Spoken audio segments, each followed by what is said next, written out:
Hi, my name is Karen Brown. Earlier in 2021, AIRS and Ansvar Insurance brought you the first AIRS Risk Conference. The following video is an extract of one of the sessions and we hope you enjoy it. How climate change is influencing extreme weather and the fact that we're seeing increasing risks because of this interaction. Well, it comes as no surprise to those of us who live down here in Australia that we are a land that is already used to quite extreme weather, even by global standards. And you can see these two images here, and of course the famous line, Australia is a land of drought and flooding rains, from Dorothy McKellar. And it certainly lived up to that reputation in the last few years. So what I want to talk about today are basically four main types of extreme weather events. These are the ones that do most of the damage to property, to lives, and so on. And that's flooding and intense rainfall, storms and cyclones, fires, and of course we don't need to remind people about how damaging fires can be after the massive East Coast fires of a bit over a year ago. And then I'll talk a little bit about what we call compound extreme events, because what we're finding in the scientific community is that quite often we're seeing linkages between these extreme events, which make them actually more dangerous. So damage from extreme weather events, if we look at the type of extreme weather event around Australia and what fraction of the damage does it cause, you'll see in this circle the two blue segments. 29% are from floods and heavy rains, 23% are from tropical cyclones, and that's a combination, of course, of high winds, but also rain along the coastal area. So by far the most damaging extreme weather events so far are those associated with too much water, rainfall, flooding, and so on. But the other types are also important. One that's growing, only 10% now, but it's growing, at fires and also droughts. But we'll focus a lot today on flooding and on fires. If you look at state by state around Australia and look at the last half century or so from 1970 onwards, what stands out is that two states are particularly vulnerable to extreme weather events, and that's Queensland and New South Wales. That vertical axis is damages in US billions of dollars, Australian billions of dollars. And the interesting thing there, you might think it's because there's so much infrastructure in Queensland and New South Wales, but Victoria also has a long coastline with a lot of infrastructure, but it isn't nearly so vulnerable to extreme weather. So the two states that are really in the firing line are Queensland and New South Wales. This is an interesting graph because it shows the trends in extreme weather damage. Again, it's in billions of Australian dollars. And again, there is an interaction here between the fact that as we go through time from the 1970s onward, we actually have more infrastructure and more valuable infrastructure and more vulnerable infrastructure. So this means that the cost should go up. But you can see that up until the last decade, the 2010s, there wasn't much difference in the cost of weather-related disasters by decade. And that's probably because we were learning to reduce vulnerability at the same time the value of our assets were going up. But there was a huge jump in the 2010s, and I'll explain that a bit later. That's because extreme weather changed quite dramatically in the last decade, and that, of course, is due to the influence of climate change. So if we look globally at the total number of weather-related and non-weather-related disasters recorded each year, again for the past half century, non-weather-related disasters would be things like earthquakes, volcanoes, and so on. And of course, weather-related would be cyclones, floods, fires, and so on. And you can see globally there's a lot of variability from year to year and even decade to decade. But the general trend is that weather-related disasters are increasing over the past half century. Again, there's a signal of climate change in that data. If we again look at natural catastrophes worldwide, where we look at geophysical events, that's in the red. And again, those are things like earthquakes and so on. They've been pretty much steady from 1980 on to 2017. But you can see an overall trend of increasing natural catastrophes. And those other three categories which dominate this graph are all related to extreme weather and the long-term upward trend is related to climate change. So again, that's floods and mass movement, and that's in blue, storms in green, and extreme temperatures, droughts, and wildfires. So you can see again, globally, flooding and storms absolutely dominate the natural catastrophes that we're experiencing around the world. So one thing I want to now switch to is to talk about the relationship between weather and climate. So the sort of one-liner that we often use is climate is what you expect, but weather is what you get. So basically, climate is weather averaged over at least 30 years, but usually much longer. So weather can be quite erratic from day to day, and here in Australia, and particularly compared to most of the rest of the world, it is erratic. But the trends over 30 years or more start to tease out the influence of climate, the longer-term underlying changes in the climate system. So here in Australia, our Bureau of Meteorology records go back to a little over a century, back to 1910.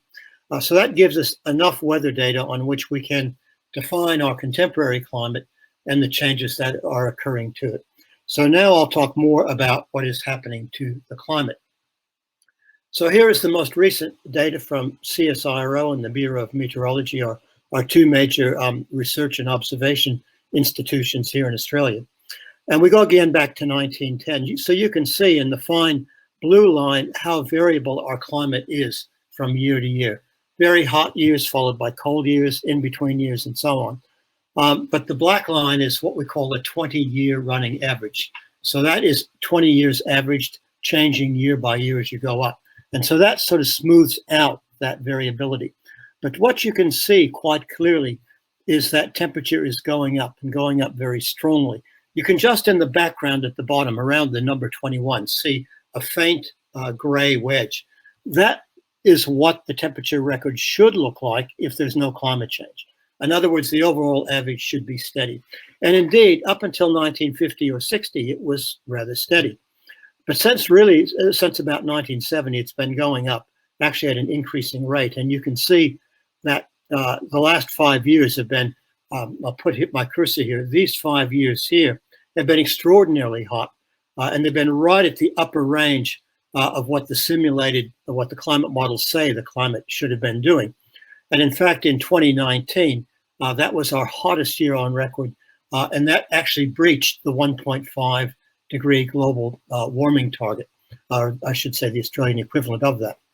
And this yellowy wedge here is what the models are saying our climate should be doing out to 2030 and 2040.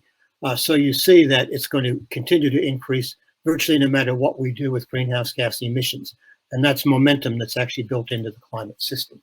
So if you look at the global temperature record, it looks like this. And again, you see from about the 1970s, a very strong increase in global average surface temperature.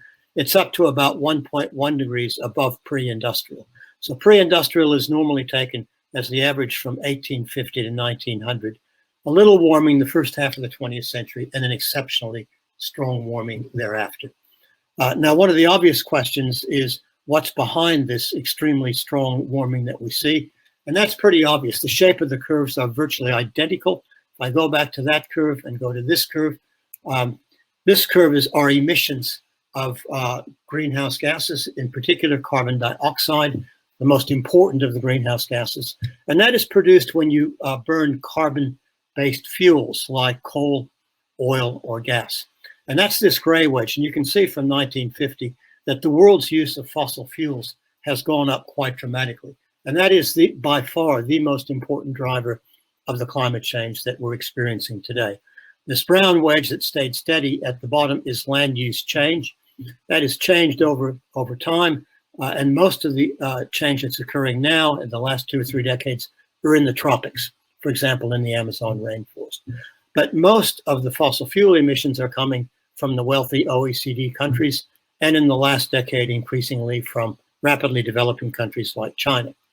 We know the physics extremely well, the greenhouse effect. It's a natural effect. In fact, Earth would be uninhabitable without a greenhouse effect. And basically, these gases, which are in the lower to mid parts of the atmosphere, allow sunlight to come through. But to keep its energy balance, the Earth must emit as much energy as it absorbs from the sun. Otherwise, it would heat up and burn up.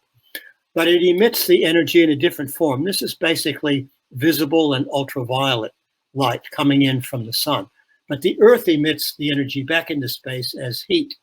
And that's where the greenhouse gases come in, because they are transparent to the shortwave radiation, the light, but they absorb some of the heat going out and re-radiate it back to the Earth's surface. And that actually keeps the Earth's surface about 33 degrees warmer than it otherwise would be, and keeps the planet inhabitable. So basically, this ring of greenhouse gases, what's happening now is we're thickening it because of our use of fossil fuels and our emission primarily of carbon dioxide. So this is trapping more heat in the lower atmosphere and at the Earth's surface, and this is raising the temperature of the Earth's surface. So this is basically physics 101. This has been known for about 200 years, and we've been able to quantify it for about 120 years. So this isn't rocket science. It's extremely well known and well understood. Well, how do we know then the relationship between climate change and extreme weather events? Well, there are basically three ways we do this. One is basic physics, and that is that all of these extreme weather events, these heavy rainfall events, storms, heat, and so on, are now occurring in an atmosphere that is warmer and more energetic and actually holds more water vapor. So for every degree temperature rise, and we're over 1.1 now, 7% more water vapor can exist in the atmosphere. And that means that the risk of heavy rainfall, in fact, the observation of heavy rainfall, is increasing. And that's a big risk in terms of insurance and in terms of damage to property. Observations, we can actually observe changes in the frequency and intensity of extreme weather events through time. Now, we need at least 30 years to tease out the influence of climate change compared to natural variability. But now we have data, as I said earlier, going back to 1910, over a century, so we can actually do that observational analysis. And the third one are what we call attribution studies. For individual extreme events, we can actually run climate models with and without the additional carbon dioxide from human emissions and assess the increase in probability of an event because of climate change. We've actually used this approach in Australia to look at bleaching of the Great Barrier Reef. And we find that was made 175 times more likely because of climate change. So basically, what happens is as we shift the climate, the average shifts mainly only about a degree. It doesn't sound like much, but out here at the tail, this is where the damage occurs. And what you see here is a modest increase in the average leads to a very big increase in what was previously the hottest weather, and you get more record hot weather. So you get more damaging extremes and you get more extreme extremes. In other words, the extremes get hotter, the rainfall gets heavier, and so on. And again, this is counterintuitive. It only takes about a degree or so to really change the nature of extreme weather. So what's happened in Australia? Well, in 2019 alone, we experienced, as a continent, 33 days above 39 degrees. That is more than all such days recorded, added together over the previous 60 years, from 1960 to 2018. That was a dramatic change in our climate. And that was one of the factors that triggered the massive bushfires. We're seeing a marked increase in the heaviest and most damaging storm events. In 2019, heavy rainfall caused widespread flooding, affecting more than half of Queensland. That had never happened before. Tropical cyclones, they're becoming more intense and more destructive. And of course, we've already experienced this. We are in a new era of mega fires. So let's just have a quick look at the bushfires that we experienced here. So here's an example of the fires in New South Wales approaching one of the villages there.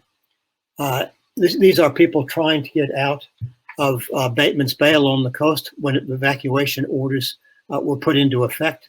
This is where I live in Canberra, midday on the 5th of January, 2020. We had the worst air quality of any city in the world, again, because of those fires. Much damage done, 10 million hectares burnt, almost the area of England, 33 people killed, 3,000 dwellings and structures were destroyed, including several villages disappeared, and about 1 billion animals were burnt to death. Now, what happened here is a couple of things. One is we saw by 2019 a record high in the area of forest that was critically dry. We'd never seen this before. It was well above anything we'd seen. That passed a tipping point. And so what happened is the fires, and just look at this is a complicated graph, but look at this pink wedge. These are eastern tropical temperate forests in Australia. And so normally about 2% burn, in a bad year, 4%. In 1 year, it jumped to 21%. That set a record for around the world. No other place on Earth has seen that extensive forest fires in one season. So dramatic things are happening. Why did that happen? Record hot temperatures in 2019, over half a degree higher than any other we had seen before. Maximum temperature along the East Coast where the fires burned and in Western Australia. And in terms of rainfall, this was the driest 2-year period on record for Southeast Australia since we kept records from 1910. So here you had the perfect storm of exceptional heat and exceptional dry conditions, and the fires took off. These are the sort of risks that we're increasingly facing. We calculated this in what's called the Forest Fire Danger Index, where 100 was thought to be the highest we would experience. It was over 400 in many parts of southeastern Australia. In terms of intense rainfall and flooding, of course, this is a very big ticket item for damages that are occurring. What's happened here? Extremes of intense precipitation, rain, snow, hail are increasing right across most of the world. And there's been a net increase in the number of heavy precipitation events since 1951. In Australia, there's been an increasing trend of the proportion of total rainfall coming from heavy rainfall days. In other words, even if the overall rainfall isn't increasing, the fraction of that coming from heavy rainfall events, and thus the risk of damage, is increasing. As I mentioned before, for every degree of temperature rise, you get 7% more water vapor. Interestingly, though, the magnitude of extreme daily rainfall is increasing at this rate, about 7% more. But extreme hourly rainfall, that's the really damaging one for property, that is increasing at double this rate. So it's increasing actually at a rate of about 15%. So in other words, we're seeing far more dangerous rainfall and precipitation conditions. For coastal Australia, storms and tropical cyclones are an increasing issue as well. What we're seeing here is that, first of all, cyclones are drawing their energy from the upper atmosphere and the surface. Both of these energy sources are increasing. They're warming. The frequency of category 4 and 5 cyclones, the big damaging ones, is increasing. The frequency of less intense cyclones is decreasing.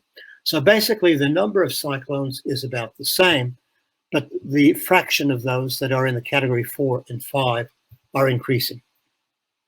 And this means that climate change is also increasing the amount of rainfall associated with tropical cyclones. So again, because many of our infrastructure, much of our infrastructure and many of our valuable properties are along the coast, this means that we're at increasing risk not only of rainfall from the inland areas, but also rainland from the seas, from the tropical cyclones. Another interesting facet here that's only recently been observed, the translation speed, that means how fast these cyclones are moving across the ocean, has decreased by about 10% over the last half century or so. That means that they're staying in one place longer and delivering more rainfall. So all this adds up to the fact that the risk from tropical cyclones is increasing quite strongly. And again, that is the influence of climate change on them. Now I want to move, and the last part of these risks is to look at compound events and what they mean for property damage. What we mean by compound events are multiple extreme weather events, one after the other, or several different types occurring concurrently. So the 2019-2020 bushfires were actually an example of this because they were followed by extreme rainfall very quickly after the fires. And after the fires had removed the forest cover, this led to increased runoff, increased flooding, and increased soil erosion. A compound effect that's quite common here in Australia now is tropical cyclones coupled with sea level rise can lead to increased coastal inundation and increased damage. And then a heavy rainfall event as the tropical cyclone moves inland can exacerbate the flooding. In other words, the way to look at it is coastal areas get water, exceptionally heavy water from the sea and from the landward side. If we look at sea level rise and coastal flooding, what's amazing is the proportion of vulnerable coastline around Australia to sea level rise and flooding. Victoria is by far the most vulnerable, 80% of the coastline. You can read those state by state. Again, Queensland and New South Wales. Queensland is particularly vulnerable, as well as the Northern Territory. When you add up our entire coastline, about half of it is vulnerable to coastal flooding exacerbated by sea level rise.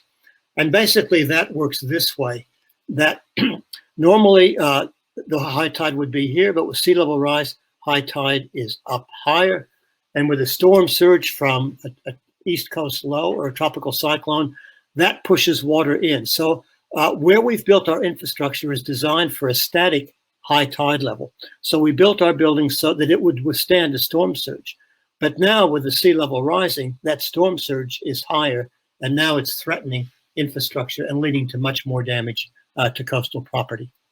What about the economic costs? About 1 in every 19 property owners will be faced with unaffordable insurance by 2030. We reckon that over 200 billion of assets, commercial, industrial, road, rail, and residential, will be at risk from sea level rise by the end of the century. The agriculture sector is at large risk too. Damage is expected to exceed 19 billion by 2030, 211 billion by 2050, and 4 trillion by 2100. Increasing drought frequency projected to reduce our GDP by 1% every year.